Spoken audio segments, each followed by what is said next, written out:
Ante todo, muchísimas gracias a los amables periodistas y medios de comunicación de venir hoy ante nuestra convocatoria de rueda de prensa. Muchísimas gracias de verdad por acompañarnos. El motivo de la rueda de prensa, lo hemos anunciado con antelación, es reaccionar frente a la decisión anunciada a través de medios electrónicos el día viernes pasado, 11 de octubre, por la Sala Constitucional en relación al recurso de revisión que introdujéramos ante esa sala un grupo de ciudadanos hace unos días, hace unas 3 semanas, si mal no recuerdo. Esta decisión de la sala, nosotros debemos cuestionarla. Y debemos cuestionarla inicialmente porque ante una petición tan seria como la que hemos hecho, ante un asunto tan delicado como es el cumplimiento de la Constitución, la Sala Constitucional despacha el asunto y emite una decisión sin ir al fondo de lo planteado. No va al fondo. No evalúa la Sala Constitucional la constitucionalidad de la sentencia de la Sala Electoral en cuestión. Y lo más extraño de todo, lo más ilógico, es que no evalúa la constitucionalidad, pero ratifica la sentencia de la Sala Electoral. Si su función, la función de la Sala Constitucional es precisamente actuar como protectora de la Constitución y se le ha pedido que evalúe si la sentencia es constitucional o no, ella no solo no evalúa la constitucionalidad de la sentencia, sino que se atreve a ratificarla, por lo que también ratifica los vicios de la sentencia número 31 de la Sala Electoral. ¿Cómo entender esto? Nosotros lo entendemos como denegación de justicia, como que la Sala Constitucional se ha cerrado ante la posibilidad de desarrollar un proceso, en nuestra opinión, apegado al Estado de Derecho, se ha negado a eso. Y genera o profundiza la crisis institucional que arranca por el Consejo Nacional Electoral, que incluye a la Sala Electoral y que ahora incluye a la Sala Constitucional. Es decir, se desarrolla, amplía la Sala Constitucional la crisis política del país al no responder el fondo de la materia que se le está pidiendo. Y se le está pidiendo no como una gracia, no se le está pidiendo como mendigando justicia, sino que es nuestro derecho como ciudadanos el exigir la protección de la Constitución. El artículo 333 de nuestra Constitución habilita a cada ciudadano para poder ejercer la defensa que ante la posibilidad de que la Constitución pierda su vigencia. Y nosotros lo que estamos haciendo es eso. Vamos a la Sala Constitucional y la Sala decide que es inadmisible nuestro recurso de interpretación constitucional. Es decir, dijo, no, yo no voy a interpretar la Constitución en este caso. Sencillamente digo que la sentencia es válida y punto. Pero la valida sin estudiar la constitucionalidad, que es su deber. En este caso, rechaza el recurso que nosotros introdujimos y fíjense la carencia de lógica. Lo rechaza y no explica por qué. Podríamos pensar entonces que sería algo así como lo rechazo porque me da la gana. No lo rechaza porque hay algún vicio de inadmisibilidad en el recurso, porque no cumplimos con lapsos constitucionales, porque hicimos algo mal en el recurso que hicimos. No. Lo rechaza y punto. Y no explica por qué. Ahora, esto no es solo lógico, porque la Constitución, y vuelvo con la Constitución, señala que en este tipo de casos donde esté evaluándose la constitucionalidad de un asunto, la sala debe actuar de pleno oficio, de puro oficio, es decir, por decisión propia, lo cual implica que si alguien se lo pide, tiene que actuar. Quien tiene que actuar, pero la sala se negó a actuar, en este caso se negó a conocer el fondo de la materia. Este que debe ser el bastión de la defensa de la Constitución, porque fíjense ustedes, la Constitución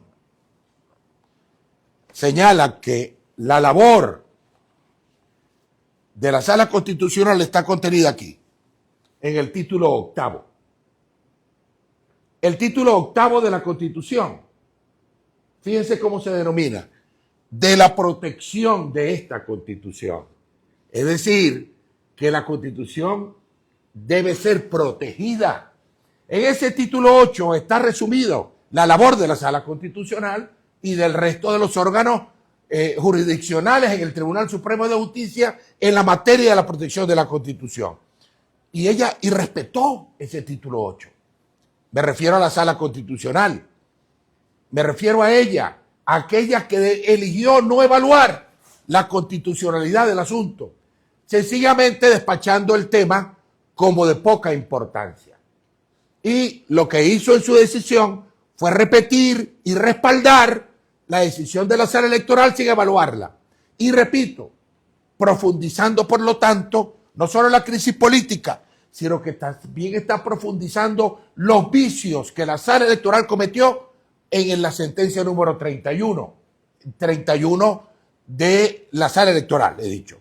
Y es una lástima que la Sala Constitucional pierda esta oportunidad, porque, como he dicho, nuestra intención, la de los proponentes del recurso de revisión constitucional, es proteger la Constitución, es que se preserven los derechos constitucionales. Y sin embargo, y es una lástima, digo yo, es una lástima, es una oportunidad perdida por la Sala Constitucional.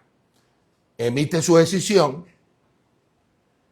la cual podemos acatar legalmente porque no hay opción, pero no la aceptamos. No aceptamos la decisión. Y vamos, por supuesto, a trabajar donde tengamos que trabajar para garantizar la vigencia de la Constitución. Porque a veces a uno lo asustan como, mira, tienes que acatar. Claro, ¿y quién no va a acatar una decisión de un juez? Todos tenemos que acatar, pero no la acepto. No acepto los argumentos de la Sala Constitucional, porque me parece que son carentes, que son incompletos, que son cómplices de una violación de la Constitución. Y en ese caso, como no aceptamos y queremos seguir profundizando, queremos trabajar, vamos a ejercer varias acciones dentro de la institucionalidad, dentro de la Constitución. Primero, al salir de aquí vamos a la Sala Constitucional, vamos a introducir un recurso de aclaratoria sobre la decisión, sobre la sentencia de la Sala Constitucional. En compañía de nuestros abogados, vamos a ir a la sala a introducir este recurso que pretende aclarar una serie de puntos oscuros que hay en la sentencia. El primero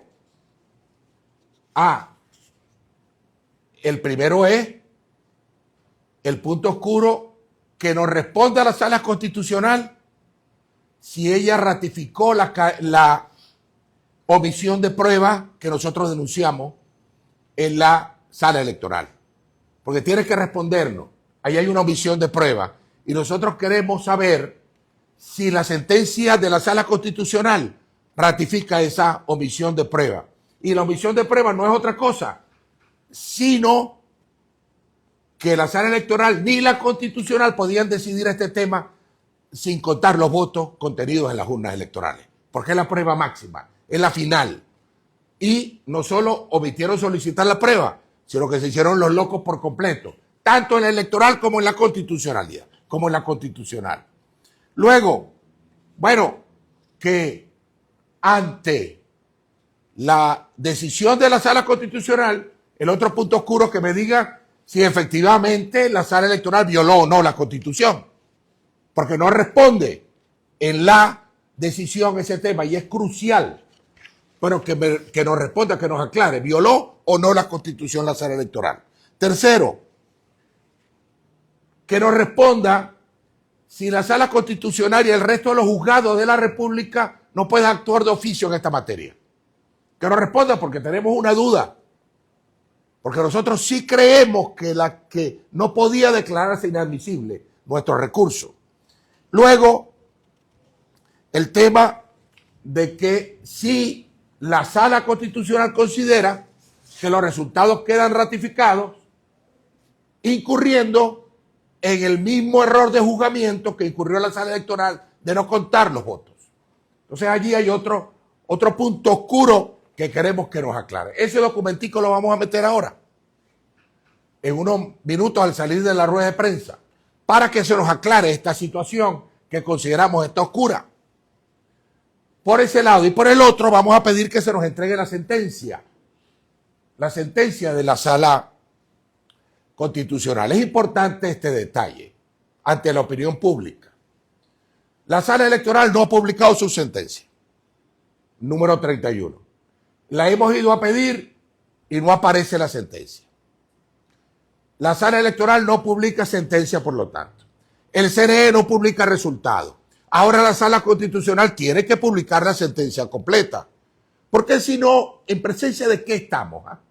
En presencia de unas instituciones que pueden hacer lo que les dé la gana y no muestran lo que hicieron. No muestran la sentencia, no muestran las decisiones, no muestran los resultados. Esto lo que habla es de un incumplimiento masivo de las responsabilidades institucionales, de una falla integral en las instituciones que deben ser corregidas. Nosotros estamos planteando que se corrija. ¿Cómo? El CNE publica los resultados. Y esto es un detallazo. La Sala Electoral le exige al Consejo Nacional Electoral que publique los resultados. No publicó. La Sala Constitucional ratifica la decisión de la Sala Electoral, con lo cual también le pide al CNE que publique los resultados. No publica. Nosotros queremos subsanar ese tema inicial, que se publiquen los resultados, que se publique la sentencia de la Sala Electoral y que se publique la sentencia de la Sala Constitucional. ¿Hasta cuándo vamos a piratear la administración pública? Porque esto es un acto pirata. Nosotros sí queremos que haya justicia y que haya justicia con transparencia, que se cumpla el Estado de Derecho. Que se cumpla el Estado de Derecho. También vamos a ejercer un par de acciones más. No las vamos a detallar hoy, para no hacer la rueda de prensa muy larga. En materia de la exigencia de la publicación de resultados, todavía podemos hacer más y lo vamos a hacer. ¿Por qué? Porque no nos podemos cansar los ciudadanos en la lucha porque se cumpla la Constitución y la ley. Nosotros vamos a hacer otras cosas. No nos cansamos de hacer. Porque está en desacato el CNE, ahora está en desacato todo el mundo. Todo el mundo, o para utilizar la palabra de moda, todo el mundo está hackeado, pues nadie cumple con sus funciones. Igual, anunciamos también que vamos a proseguir en nuestro trabajo para que se investigue a los rectores del Consejo Nacional Electoral. Esta gente no puede andar por ahí como si nada después de haber violado la ley. Porque nosotros creemos que deben responder ante la justicia. Y en este caso, ya le solicitamos al fiscal una investigación. No hemos recibido ninguna noticia. El fiscal de la Fiscalía debe tener mucho trabajo, pero no hemos recibido ninguna noticia. Pues ahora estamos evaluando con nuestros abogados, nuestro equipo político, porque es un tema político importante, el ir a pedir el antejuicio de mérito a la Sala Plena del Tribunal Supremo de Justicia en contra de los rectores del CNE. Estamos evaluándolo para hacerlo. Hay mucha gente que nos dice, bueno, ¿y hasta cuándo ustedes van a ir recurriendo a las instituciones que no les prestan atención? Pues nosotros no nos vamos a cansar. No nos vamos a cansar de hacerlo. Y no nos cansamos porque efectivamente la situación del país lo amerita. Lo amerita. Si no insistimos en que nuestras instituciones funcionen, ¿cómo vamos a lograr el funcionamiento pleno de nuestra democracia, de nuestro país? ¿Es con la violencia acaso? Yo apunto no. Y terminantemente no. Nosotros tenemos que hacer que nuestras instituciones funcionen. Y ahí vamos a insistir. No importa, no nos vamos a cansar. ¿Por qué? Porque mucha gente también dice, no, es que no valió la pena salir a votar el 28 de julio. ¿Ah? Que no valió la pena salir a votar. Y yo digo, claro que valió la pena. Porque independientemente de los problemas que tengamos hoy, el pueblo venezolano sabe que hay un proceso de cambio político profundo, cuyo líder es el pueblo venezolano, que está desarrollándose y que es cuestión de tiempo para que las instituciones funcionen y podamos tener el desarrollo de ese proceso de cambio, ya que el país sigue expectante, porque cada acción inconstitucional, cada acción que el gobierno desarrolla al margen de la Constitución debilita al gobierno y debilita a las instituciones. Y a nosotros nos preocupa eso. Por eso estamos insistiendo e insistiremos, ya que nuestra búsqueda cambio. Somos oposición al gobierno de Maduro y queremos cambiar al país. Claro que lo queremos hacer, pero dentro de la Constitución. Por eso nosotros nos definimos como una oposición que busca inicialmente la restitución de la Constitución de la República Bolivariana de Venezuela y luchar por los derechos de todos los venezolanos. Y lo haremos sin cansancio, lo repito. Sin cansancio haremos lo que tengamos que hacer. A veces puede parecer cosa pequeña. A veces puede parecer inútil para mucha gente. Pero resulta ser que es fundamental que los venezolanos nos acostumbremos a defender nuestros derechos. Cada acción del gobierno, cada inacción del gobierno, cada violación del gobierno la vamos a responder. Y la vamos a responder dentro de las instituciones. Por eso, y en función de que cada espacio es importante, nosotros recibimos una invitación de la Asamblea Nacional para discutir las leyes electorales. Es una invitación legítima de una institución del Estado.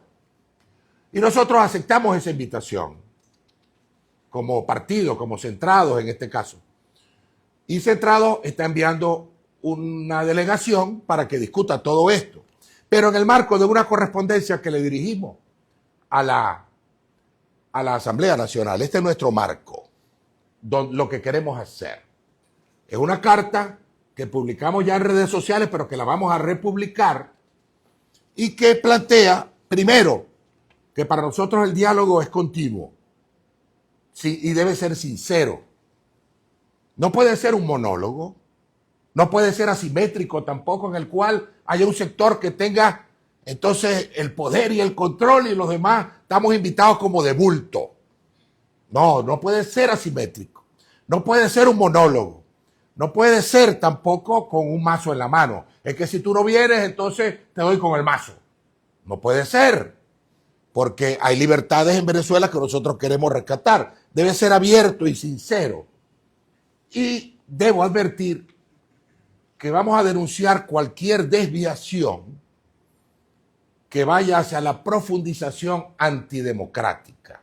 Porque hay mucha gente que ha anunciado que las leyes se van a discutir para hacerlas más restrictivas, para que nadie pueda ser candidato, pues, o para que nadie pueda tener un partido, o para que nadie pueda hacer política. Nosotros estamos en contra de esa situación y consideramos que al contrario las leyes tienen que abrirse para facilitar la participación política. Por eso vamos a estar en la discusión de la Asamblea Nacional, porque creemos que debe abrirse las leyes para la participación democrática. Pero en la parte 3 de esta carta, nosotros ponemos también una condición que creemos importante. Si vamos a hablar de leyes electorales, pues vamos a hablar del 28J.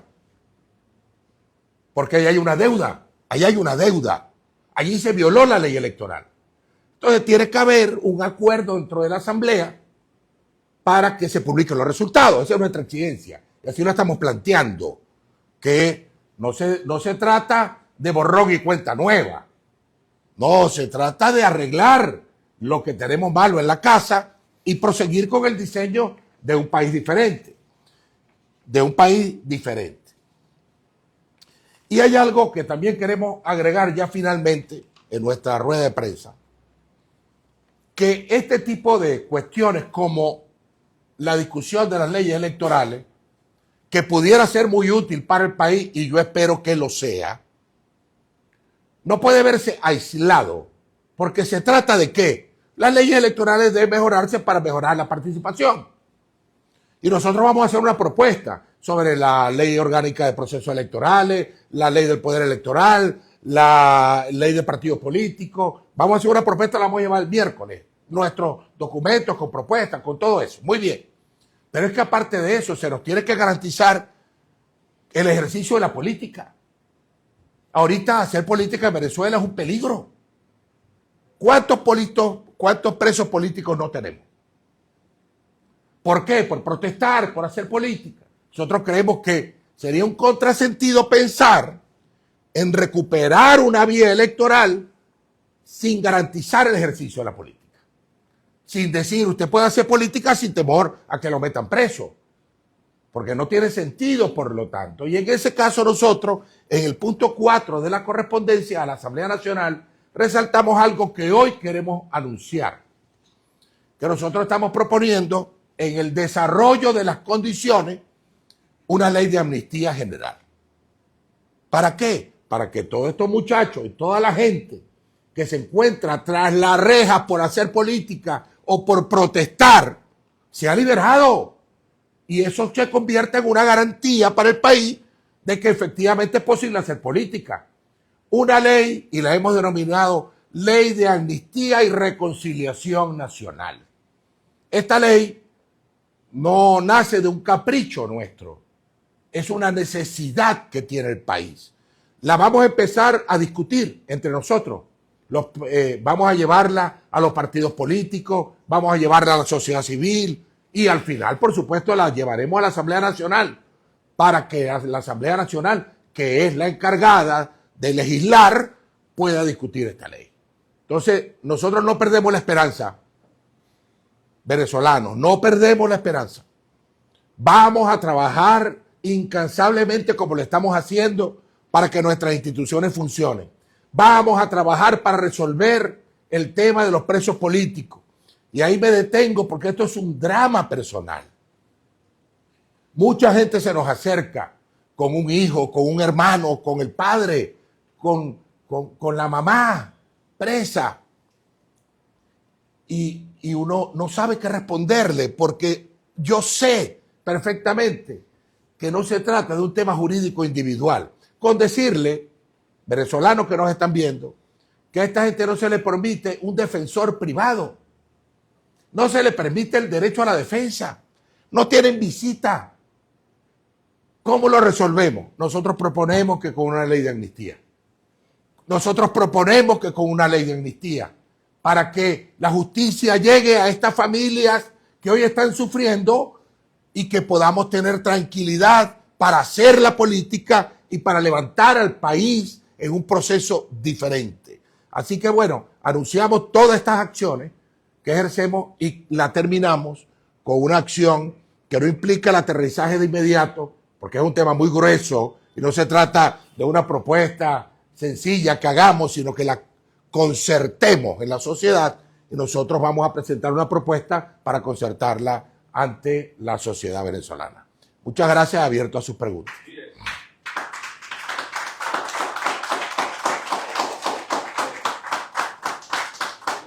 Si todos estos recursos que usted introdujo y los que va a llevar en las próximas horas son parte de un trámite para dejar constancia, ¿o cree usted que de verdad, dado los acontecimientos del 28 de julio y lo que ha pasado, van a cambiar de opinión balance y va a salir algo positivo tanto de la sala electoral como de la constitucional.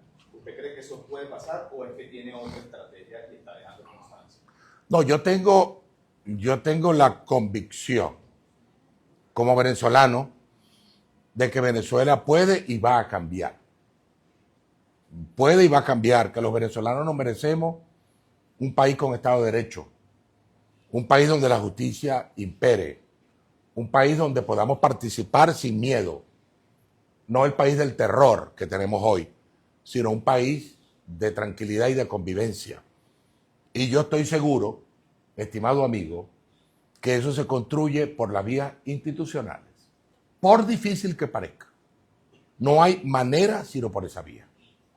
Eso significa que no importa cuántos golpes nos demos en el camino, cuántas negativas recibamos, nosotros vamos a insistir, no por llenar un mero trámite.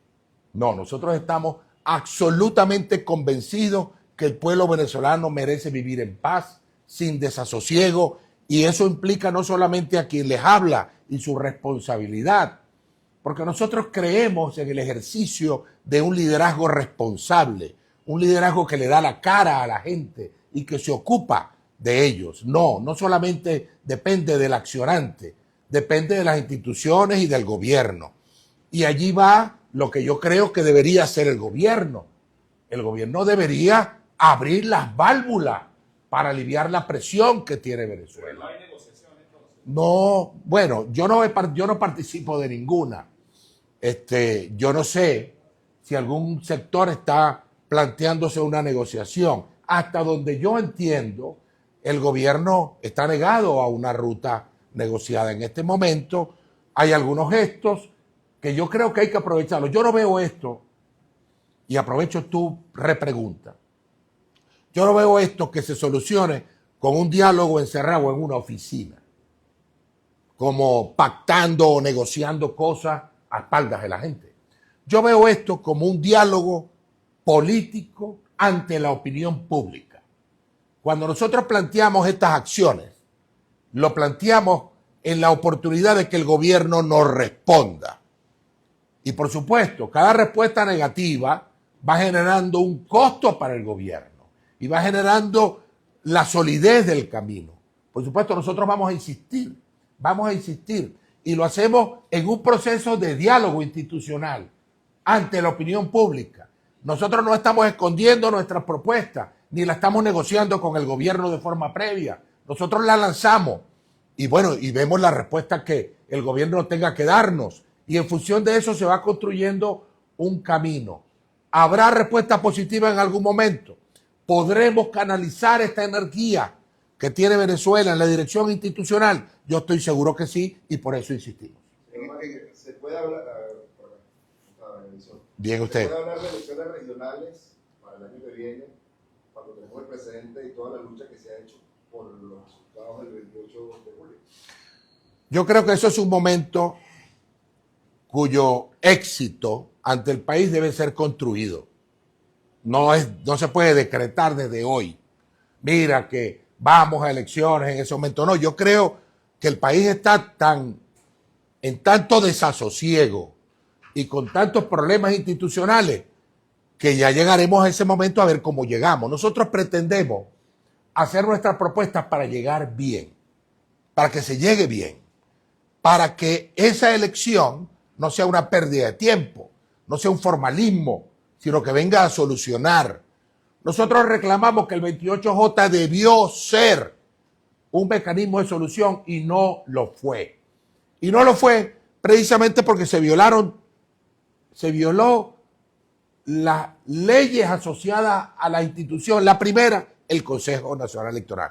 De tal manera que yo creo que es adelantado hablar de eso sin ir tramitando cada uno de los aspectos. Esto es como construir una cadena.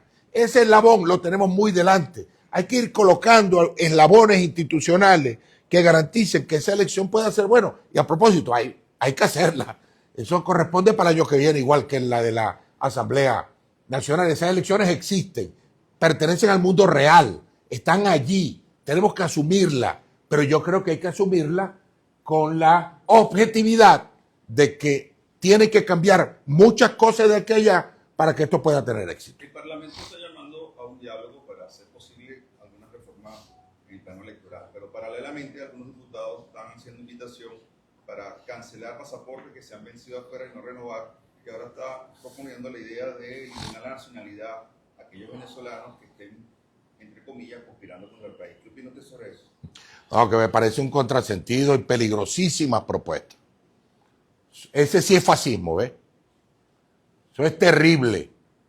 Eso es terrible. Eso es pretender nicaragüenizar, volver, se me enredó la lengua. Es pretender llevar a Venezuela a la situación de Nicaragua, donde la política se pene hasta con destierro. Nosotros rechazamos esa propuesta y advertimos que esto es peligroso para el país. Y creemos que el gobierno no tiene necesidad de continuar de forma acelerada hacia el abismo. Porque el autoritarismo, la negativa democrática, la persecución, el cercenamiento de derechos es un abismo. Y eso es un abismo que no solo cae el gobierno, cae el país. Y yo llamo la atención, y por eso creo que es importante participar, fíjate tú. Porque si no, concedemos. Si no participamos y no defendemos nuestro derecho en cada instancia, concedemos a que hagan lo que les dé la gana. Y nosotros no estamos de acuerdo con eso. Nosotros vamos a estar allí. Pero ¿cómo defender el voto si se ha perdido la credibilidad en la institucionalidad? Bueno, porque el voto tenemos que defenderlo como la única vía posible. Si asumiéramos que tu hipótesis es válida y el voto no lo debemos defender y que la institucionalidad tampoco, entonces ¿cuál es el camino que tiene Venezuela? Si no hay instituciones, si no creemos en el voto, si no creemos en nada, entonces volvemos a la prehistoria y agarramos un mazo, un arco, una flecha, un fusil.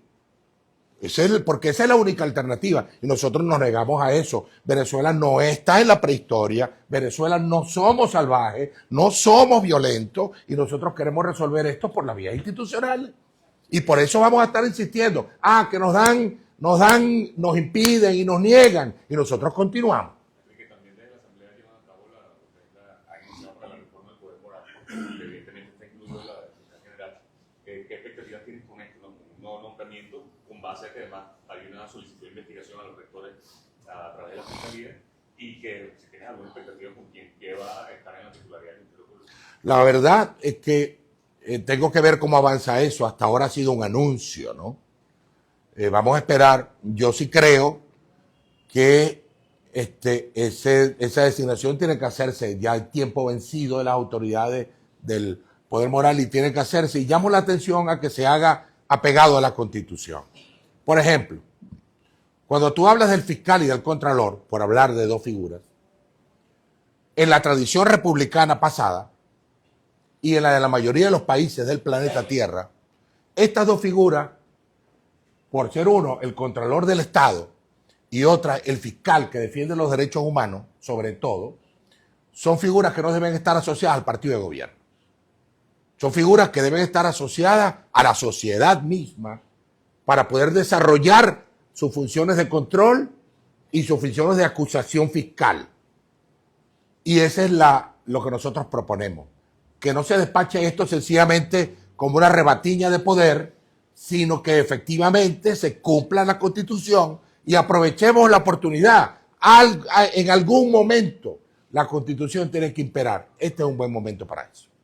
Pues en 30 días, supuestamente en 30 días debería ya anunciar el Parlamento a un nuevo poder moral. ¿Usted cree que a Tarek se le puede cambiar o se le va a cambiar dadas las circunstancias? La verdad es que no sé. Yo espero que haya un fiscal que pueda hacer mejor el trabajo que el fiscal Tarek William Saab. Yo creo que el fiscal Tarek William Saab no ha llenado las expectativas, lo digo como venezolano. Creo que eso de acusar a la gente y no darle el derecho a la defensa, el que yo dé una rueda de prensa como fiscal y vaya a meter preso a alguien y lo meta preso efectivamente y esa persona no tenga el derecho a la defensa y el fiscal no diga ni pío, no está bien. tanto preso sin derecho a la defensa, sin derecho a recibir visitas, recibiendo tratos inhumanos. Eso es labor del fiscal y del defensor del pueblo, que a lo mejor ahora le vemos la cara cuando lo remuevan, porque este defensor del pueblo no aparece y el pueblo sufriendo. De tal manera que si yo fuera diputado, que no lo soy, y tuviera que levantar la mano, la levantara para votar en contra del fiscal Tarek William Saab.